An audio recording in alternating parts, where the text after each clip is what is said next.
আমাদের অপর পক্ষ তারা আন্দোলনের ডাক দিয়েছিল যে তারা তাদের প্রোগ্রাম প্রত্যাহার করেছে। সংগ্রামী ভাইরা আমার, আমরা জেলা বিএনপির নেতৃবৃন্দের সঙ্গে বসেছিলাম।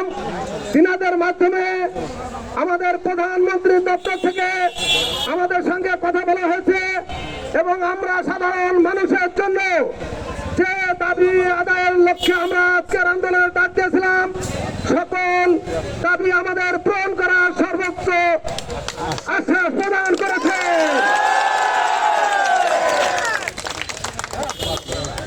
অর্থাৎ আমাদের আন্দোলন আজকে সফল হয়েছে, সাধারণ মানুষের অধিকার আদায় হয়েছে। সে কারণে আজকে আমাদের এই প্রোগ্রাম এখান থেকে আমরা আজকে সমাপ্তি ঘোষণা করে আমরা তার বাড়ি ফিরে যাব। আমাদের স্থানীয় পর্যায়ে আমাদের একজন রুট লেভেলের নেতাদের অনেক প্রত্যাশা আছে। সেই প্রত্যাশার সাথে প্রার্থীর যে বৈষম্য, সে বিষয়টা নিয়ে আপনারা বিক্ষুব্ধ হয়েছেন। আপনাদের এই অবস্থানটি এটা আল্লাহর একটা রহমত।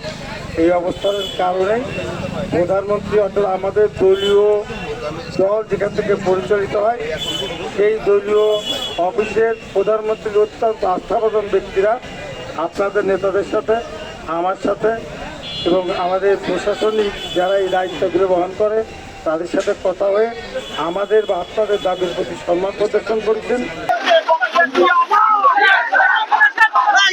আপনারা জানেন যে আমাদের এই এক অংশে যে সমস্ত বিএনপির নেতৃবৃন্দ, আমরা বিএনপিকে মোহাম্মদপুরের নেতৃত্ব দেয় গোলাম আজম সাবু মিয়া, জাহাঙ্গীর আলম খান বাচ্চু, আক্তারুজ্জামান আক্তার এবং মিজান ভাই, যারা এই রাজপথে ছাত্র জীবন থেকেই ছাত্র দল থেকে বেড়ে উঠেছেন এবং ছাত্র দল করতে করতে করতে করতে তারা যুব দল এবং বিএনপি করছেন।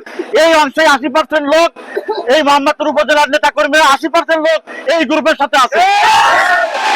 অথচ আমাদের এই মাগুরা 2 আসন থেকে নবনির্বাচিত এমপি মহোদয়, উনি বিগত 6-7 মাস ধরে যে সমস্ত সরকারি অনুদান প্রণোদনা তিনি এই প্রকৃত গরিবদেরকে না দিয়ে, আমাদের 80% বিএনপিকে না দিয়ে, অন্য দল থেকে হাইব্রিড বিএনপি, আওয়ামী লীগ থেকে আসা হাইব্রিড বিএনপি, তাদেরকে দিয়ে মোহাম্মদপুর শাসন করতে চাচ্ছে এবং তাদেরকে দিয়ে বেশিরভাগ প্রণোদনা, বেশিরভাগ সরকারি সুযোগ সুবিধা তাদের ওই পকেট কমিটি করে তারা এগুলো বিতরণ করছিল। আপনারা জানেন আমাদের দীর্ঘ একটি ঘোষণা দিয়ে আজকে যে রাজপথে মাদক বিরোধী এবং বৈষম্যের বিরুদ্ধে যে আন্দোলন ছিল, ওই আন্দোলনের উপলক্ষে আমরা মোহাম্মদপুর থানার বিভিন্ন এলাকা থেকে মোহাম্মদপুরে আজকে প্রায় 50,000 লোক একত্রিত হয়েছি। সেই একত্রিত হওয়ার ফলে আমরা দেখতে পাচ্ছি আজকে আমাদের যে সফলতা অর্জিত হয়েছে, এই সফলতা থেকেই আমরা মোহাম্মদপুরবাসীকে ধন্যবাদ জানাতে চাই এবং ধন্যবাদ জানাচ্ছি তারেক রহমান সাহেবকে যে তিনি আমাদের এই আন্দোলন সম্পর্কে জেনে মাগুরা জেলা বিএনপির মাধ্যমে আমাদের মাঝে খোঁজ খবর নিয়েছে এবং আমাদের দাবিটাও মেনে নিয়েছে। এই জন্য আমরা জনাব তারেক রহমান সাহেবের কাছে কৃতজ্ঞ।